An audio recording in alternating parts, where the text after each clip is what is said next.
Happy Monday, everybody. Another Victory Monday here for the Bills on Bills Weekly. Welcome in to the program here on FingerLeaks1.com. I am Paul Russo, joined as always by Kyle Evans and Jim Sinicropi.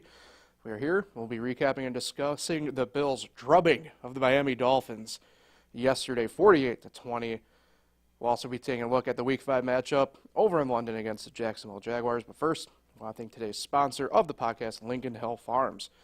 Every Friday and Saturday night in October, yes, it is in fact October now, Lincoln Hill Farms will feature a Halloween-themed walking trail, zombie hunt, and be on the lookout for their bewitched farm characters lurking around the grounds. Plus, enjoy Friday family nights with a discount on admission prices and a DJ spinning up spectacular tunes. Saturday nights, they'll be showcasing some frightfully good music with live local bands. There'll be a little bit of something for everybody at Halloween Fest at the farm. Get more information and tickets online at LincolnHillFarms.com. So, through Week 4, welcome to October, guys. And the Bills, once again, go out and, after the first couple possessions, just absolutely throttled down and handled business against the Miami Dolphins. Yeah, that was a lot of fun to watch. Obviously, last Monday I said I expected there to be a lot of points as I took the over, but the way it went down, I would have never expected the Dolphins to score 20 points. So just complete domination, a lot of fun to watch if you're a Bills fan. Yeah, I know. I was keeping up from afar, and that's the thing. I think maybe after those first couple of Dolphins possessions, it really looked like it was going to follow maybe your little prediction there, Kyle, of being like the shootout. But Bills' offense carried on. The defense stepped up and really showed out there the final, like I said, after the first couple Miami possessions overall. Looked at this team in the preseason, and they had some questions about if they were ready to take the next step. Had a horrible opener against the Jets. And, now look at what the Jets did with Kansas City coming to town on Sunday Night Football last night. And to me, that makes the Bills' loss a little more palatable because the Jets are a tough team, especially on the road, and even without Aaron Rodgers, apparently. But since then, their backups have finished every game because they just blew everybody out. And so, you look at the other teams that were our recent competitors for, like, the AFC Championship, like the Bengals, they're, like, not looking too good. The Jags have struggled. The two best teams in the NFL right now are in the NFC, the Eagles and the 49ers. And right now, neck and neck between Kansas City and Buffalo if you're going to put betting odds on which one will represent the AFC in the Super Bowl. So defense, strong. This was another win for the defense. I mean, we expected the offense to be able to put up points against Miami, but we didn't expect the defense maybe to hold them to 20. Tua had been sacked once so far this season, and the Bills got to him how many times? 4 times. Yeah, Russo had 2, and Ed Oliver, Quan Jones had 1 each. So it was just an outstanding performance, and it puts the Bills, everything that I was concerned about with the Bills preseason is now washed away, and they are one of the best teams in football.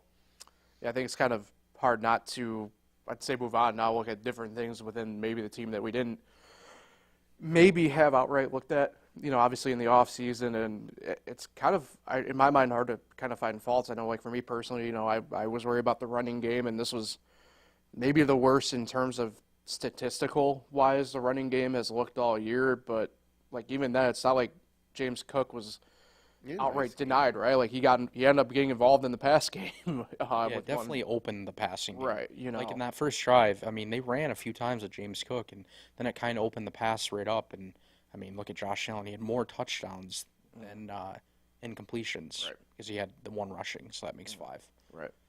Yeah, I mean, and look, 2 for 25, like or 20. Jeez, that would have been bad. Yeah. 21 for 25, 320 yards, 4 touchdowns. You mentioned, right, Kyle, 17 yards on the ground for Allen with the touchdown as well.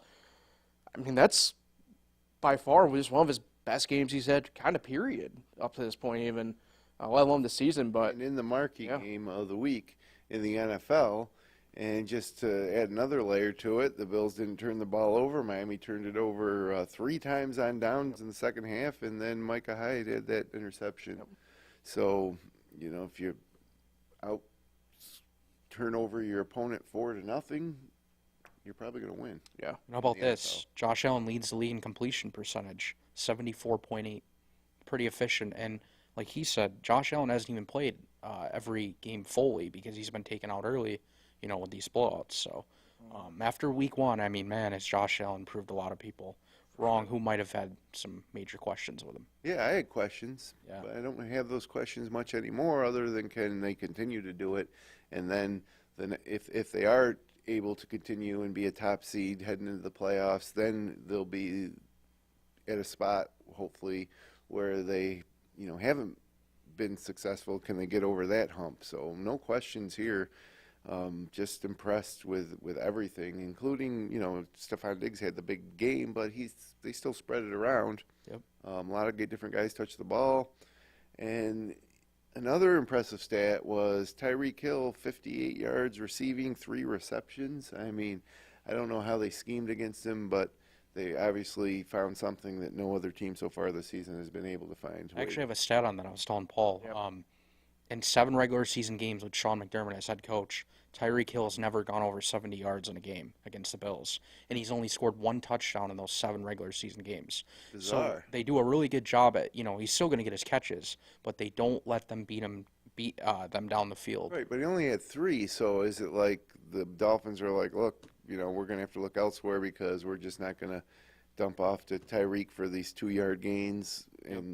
But I thought that was impressive, and I didn't know that had been such a historical dominance or ability to contain Tyreek Hill. Yeah, now Tua is 1-5 against Josh Allen head-to-head. So, and the Bills have won 11 of their last 13 games against Miami. We're like the Bills are like the Dolphins to the Bills are like the Bills had been to the Patriots the past 15 years. Yeah.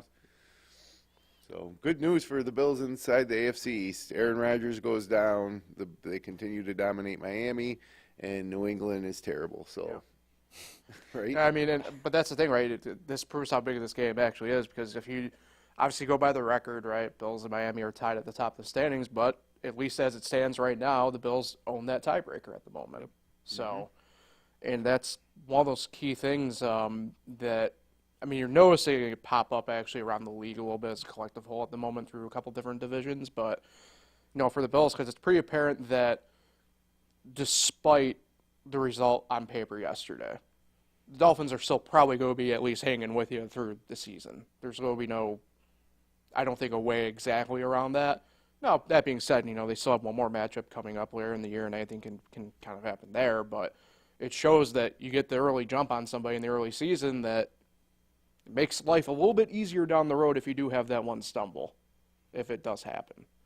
A couple other things statistically, Latavius Murray was the leading Bills rusher with 32 yards. So credit to the old war horse there. Defensively, first time all year I get to say this, Matt Milano was the leading tackler, not Terrell Bernard. Milano had 10 tackles. Bernard did have 5 tackles and a fumble recovery. Mentioned Micah Hyde already a little bit. He also chipped in 5 tackles with an interception. And Tyler, the Bass Man, 2 field goals and 6 extra points. Perfect day across the board once again for number 2. So If you're looking for anything, the Miami was able to run the ball, but when you have that big of a deficit, maybe the Bills were also willing to sit back and not just let Miami score quickly. But Miami, with A-Chain especially, where they were able to move the ball on the ground a little bit. Yeah, and he only finished with 8 carries, though, and I feel like a lot of those came in those first few drives. Right. So what did he maybe have, like 4 or 5 carries on those first few drives? So after that, he only had 3 carries the rest of the game because they had to throw the ball. They were losing. yeah, I was gonna say. I mean, I haven't been fancy, and like I said, the first couple of possessions were great. Being able to kind of watch that, and then just like you said, kind of non-existent. They had to go into pass mode.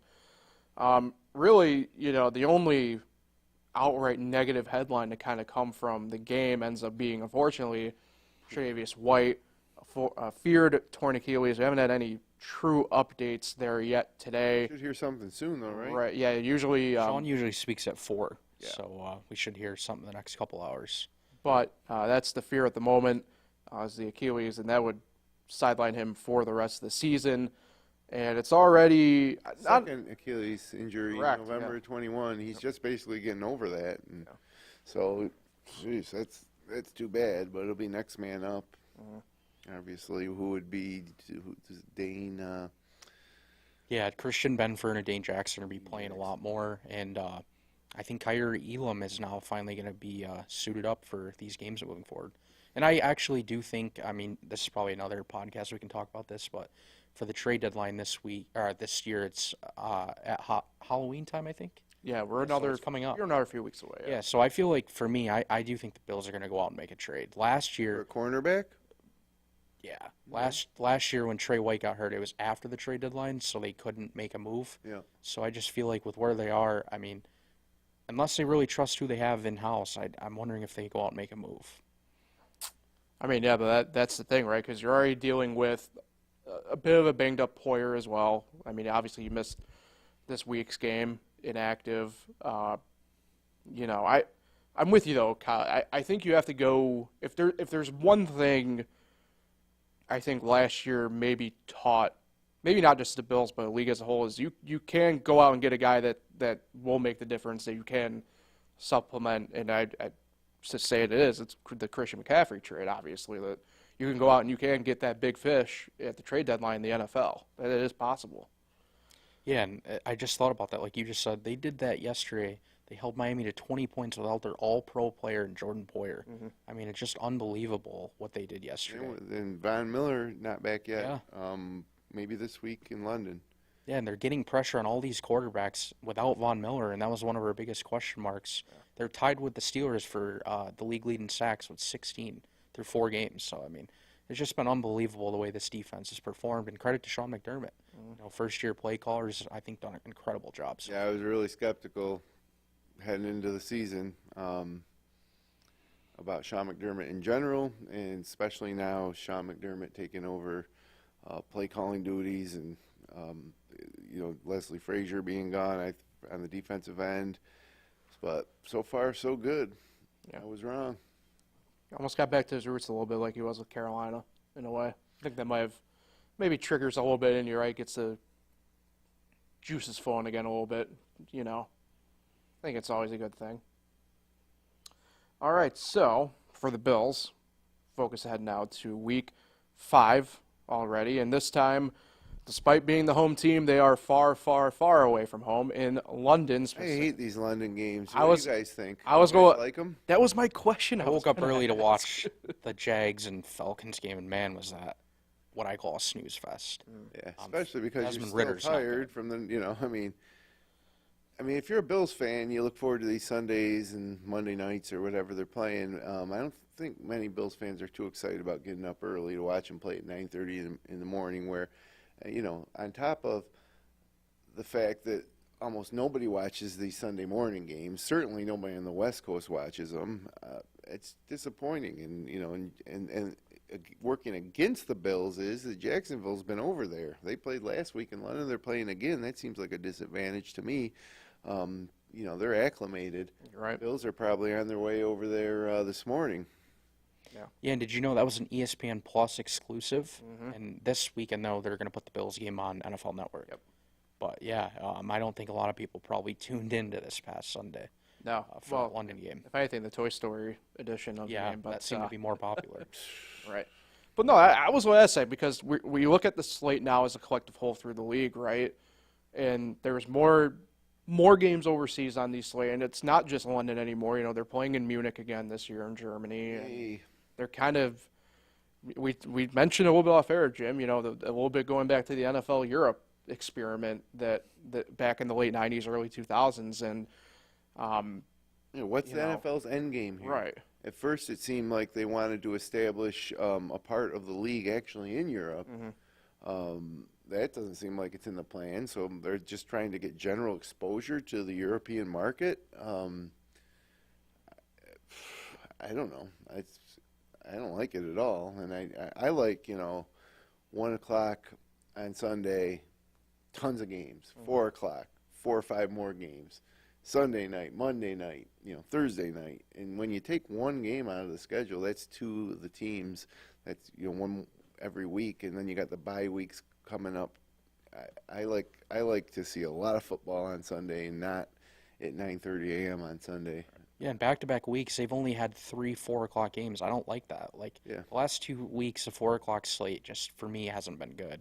I mean, even yesterday, the Raiders made it interesting late against the Chargers, but Cowboys-Patriots, boring. I mean, just complete blowout.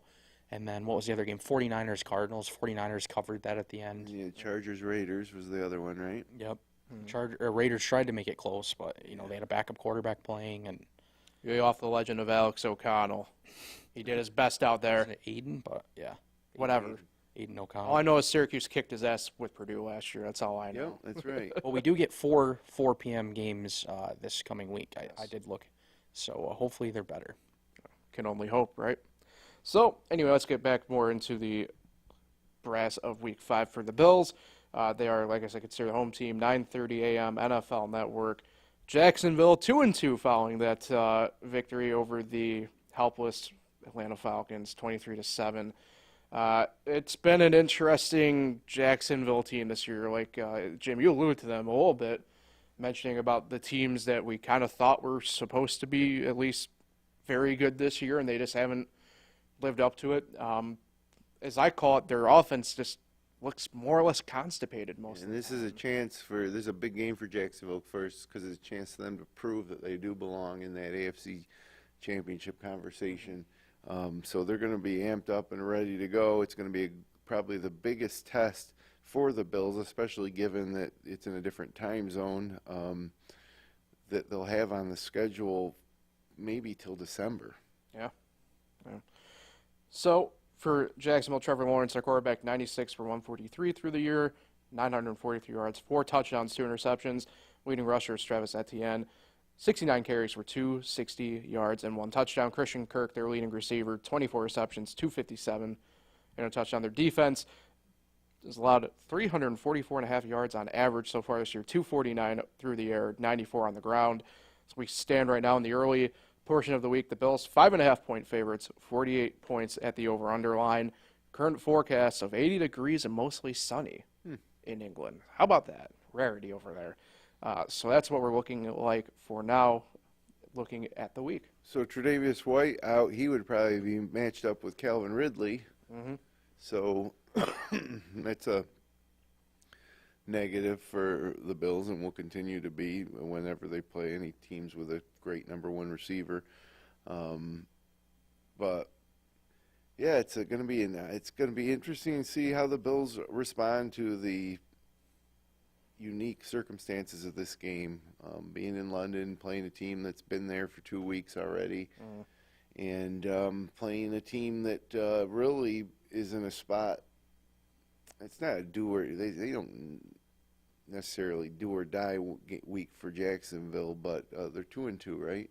Yes. So you want to be 2-3 or 3. Anytime you're at 500, this is a big game, and especially when you consider it's against one of the top teams in the league. I was going to say, for Jacksonville, too, there's an interesting element going on that Houston, all of a sudden, over the past 2 weeks, has looked actually like at least a good enough club that they can hang with other teams. They're 2-2 yeah. as well. All right. And, Indy looked rough yesterday, to put it bluntly. Tennessee comes out and frankly upsets, right? I mean, Indy didn't look that bad though because they dug themselves a hole early. Sure. Anthony Richardson's back, and they came back and had a chance to win that game. They've been,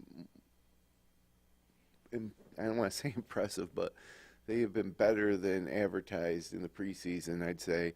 So yeah, that division is kind of up for grabs here, and this is an opportunity for Jacksonville to, get the foot up on everybody. Yeah, obviously Jaguars are 2-2, but I haven't been impressed with them. I mean, take away a defensive touchdown yesterday. They scored 2 touchdowns against the Falcons, and they only scored 6 points in the second half. And ETN only had 55 rushing yards, but he had 20 carries. In back-to-back weeks, Calvin Ridley's finished with 40 yards or less. So this offense is in a weird place right now. They're not moving the ball up the field as they should be. They're blown out by the Texans at home. I haven't been impressed with them, and second straight week in London. You wonder if they're finally going to just get tired of being in London and maybe their offense struggles again to move the ball up the field. And this Bills defense is no joke. They just stopped a team that scored 70 and held them to 20. So I think it's going to be a tough game for the Jags. I actually do think the Bills, I'm already going to predict it, cover the spread in that game, and I think they win by double digits. Yeah. Okay. How about that? I don't know if they're going to win by if they're going to win by double digits. I do lean the way you think, Kyle. I think it's going to be a blowout. But I don't. The NFL's tough. I just don't. My main concern is, and this is where I definitely agree with you, Jim. It's like Jacksonville's been over there for probably borderline at least 7 days, right? At this point, I mean, Yeah, by Sunday they're going to be ready to leave, but and they have a game to play. But that's but like you're acclimated, you're well acclimated. They are acclimated, but they might be getting sick of it, like Kyle said. So it's tough to say how they'll react. But Think about it. They practice during the day, and then they're just going to go home or go to their hotel and sit all day in London. I mean, the time difference is so extreme. Jet lag and all that. I mean, I think it's an advantage for Jacksonville being over there 2 weeks as opposed to the Bills just getting there. But I don't think it will be a deciding factor. But no, I don't think so. I just think it'll help them more than it would hurt them. Is my logic with it. I mean, you're talking at least it's 5 hours difference at least. I think might be 6 actually. I don't know, when you watch those Sunday night games over there, or Sunday morning games for us, it's dark by halftime over there, True. Yeah. I'm trying to double check to make sure where. Sick of watching I watched the Ryder Cup all this past weekend, and it starts at 1 a.m. and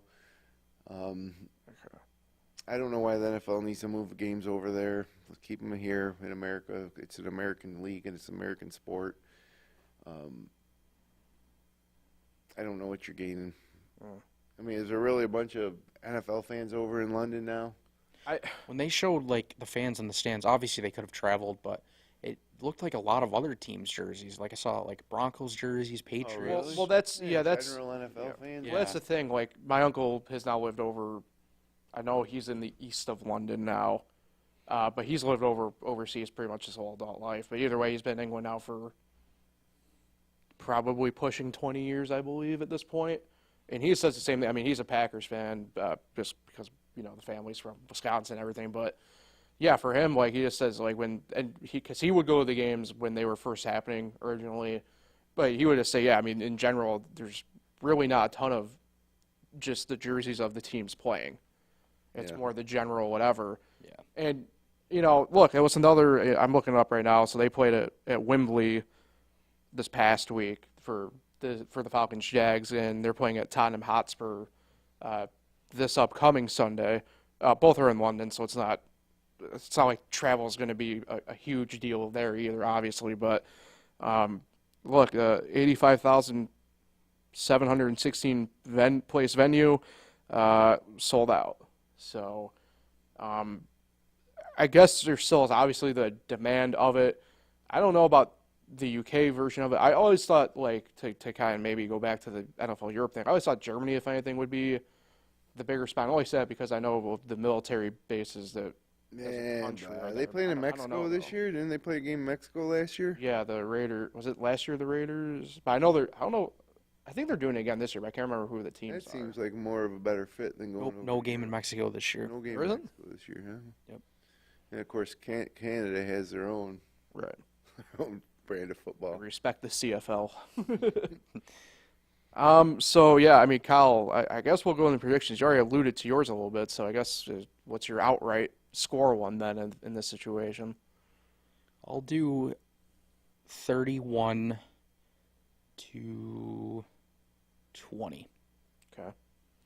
Assuming it's on grass, they Yes. don't have artificial turf in Europe. I don't think I've ever seen it. No, yeah. They must. Someone must. But any of the soccer games. Hotspur is natural grass. Yeah. So, a little fatigue from the Bills traveling wise.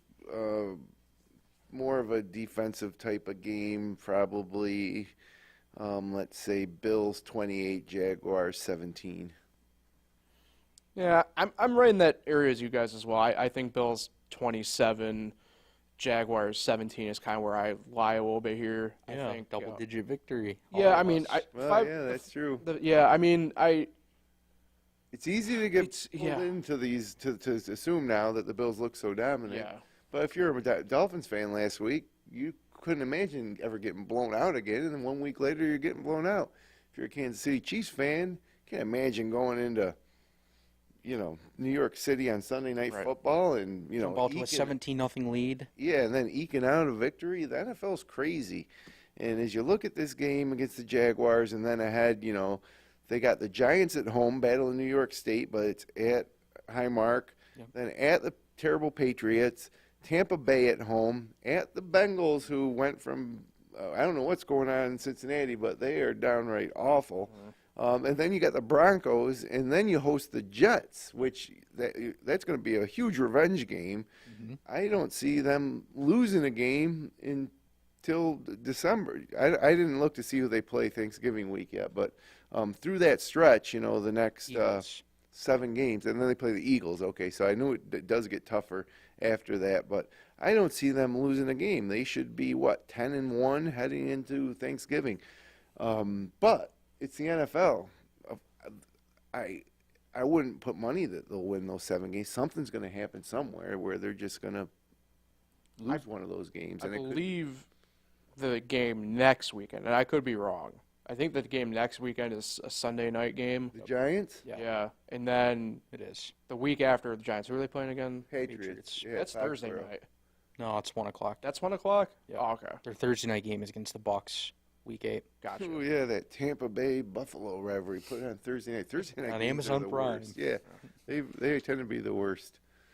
Well, the heated rivalry that is the Bears and Commanders is this Thursday night, so I mean, I like watching NFL games on Thursday night. To be honest with you, it's fine, but I really get nervous when the NFL starts to try to span out. What makes the NFL special is Sunday and then Monday night, of course. But you can just tune in for one day and you can see the whole league.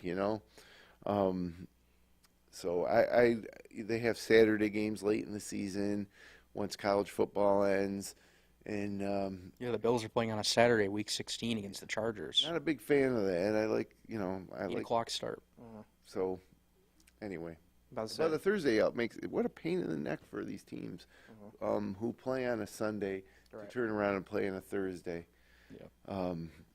It's not ideal. And it actually puts some teams at a competitive disadvantage over others just based on how the scheduling works out. Or that you're chosen to be one of these teams going to London. that was one of my worries though for the Bills was like this run coming up. Their bye week isn't for a while yet. Still, I mean, I thought the timing of their schedule this year, beginning with this stretch, was a bit tough. But I mean, But they don't have to play a team with a above 500 team for the next 7 weeks. Yeah. I mean, that can change, obviously, by the time they play some of these teams, but there's no team better than 500 on their schedule for 7 weeks. And we've been 4 weeks in. That means that every team has lost. Have lost at least 2 games, most of them more. Yeah. Giants, Patriots, Broncos. Yeah, that Broncos-Bears game yesterday was something. Yeah. Russell Wilson is my fantasy. I held up way off on quarterback in my draft. Ended up with Russell Wilson. He paid off yesterday. oh boy, Were the Bears up 21? Yeah, I think it was 21. Justin Fields, I think, played his best game in Until the he NFL. gave it away. Yep, and then Dropped the ball. typical Bears. They might go winless this year. If they can't beat the Broncos, who are they going to beat? You never know. Got the Packers and you have to be in division. Yeah. The Vikings. Yeah. you have to be a special kind of bad to not get at least one win in the NFL. That's been Well, that's these been are- proved pretty apparent. All these teams are staffed. The rosters are full of grown adults who were college football standouts. I mean, they're all football players, and it's not like basketball where you got 5-on-5. There's just so many players involved that if you take a professional approach to these games, like all these franchises do for the most part, you should be able to Right. pull one out every now and then. Yeah. Plus, you mentioned some good teams there anyway. Vikings, Packers. Detroit's still Detroit. They will have a Detroit moment at some point. I don't think so, man. I enjoyed that game I on Thursday night. Yeah, we on our betting podcast we both took it. Both came in Thursday night. Yep. I think Detroit's for real. I do. I think they'll be there. Oh no, I don't disagree with that. Philadelphia and San Francisco. Yeah, I don't. Washington gave Philly a fight yesterday, though. Yeah, and that's exactly what I'm talking about in the NFL. Yep. Philadelphia, just given everything we've seen so far this year, had no business letting Washington hang around. But there they were. Washington had a chance to win that game. I mean, Washington was up at halftime, so yeah, so that's anything is possible. Any given week. So to sit here and say that the Bills are going to win their next 7 games just because of the teams that they're playing is kind of foolish. It would be really, really impressive if they run that table into Thanksgiving at 7-0. They'll be favored in every single game, but to actually win those games, all 7 of them, and hopefully avoid any more injuries like this past weekend, that's a major black eye on what was a huge win for the Bills. Definitely. Yeah, I can't do what the Cowboys did, not show up against the Cardinals. Yeah, well, that's the Cowboys for you. Yeah. I don't think the Bills are the same as the Cowboys. That's traditional Cowboys. Here's my stat of the day quickly from yesterday. Sure. 5 teams didn't score a touchdown. Huh. Pretty crazy. I witnessed. Wow. Oh no, that's a lie. Cleveland did get one of it at the end. I just didn't witness it. You left early. Yeah, we took off with about 10 minutes left after Thompson Robinson's second interception at that point. It's another point there. Now, Deshaun Watson didn't play, but just another there's- point. There's some interesting stuff going on there. Yeah, there always is in Cleveland. But, Cleveland best defense in the NFL and really off to a hot start. The Ravens kind of struggling, a lot of injuries themselves. They come in and just cakewalk. Yeah. So you never know what's going to happen week to week in the NFL. Right. It's the beauty of it. So we got another round of Bills predicted victories here on Bills Weekly. Appreciate everybody for listening and watching. You can find Bills Weekly here on FingerLeaks1.com, the F1 YouTube channel, and all major podcasting platforms, including Spotify and Amazon Music. So we will be back again next Monday on the heels of the NFL in London with the Bills this week. So enjoy the week, everybody. Let's go Buffalo.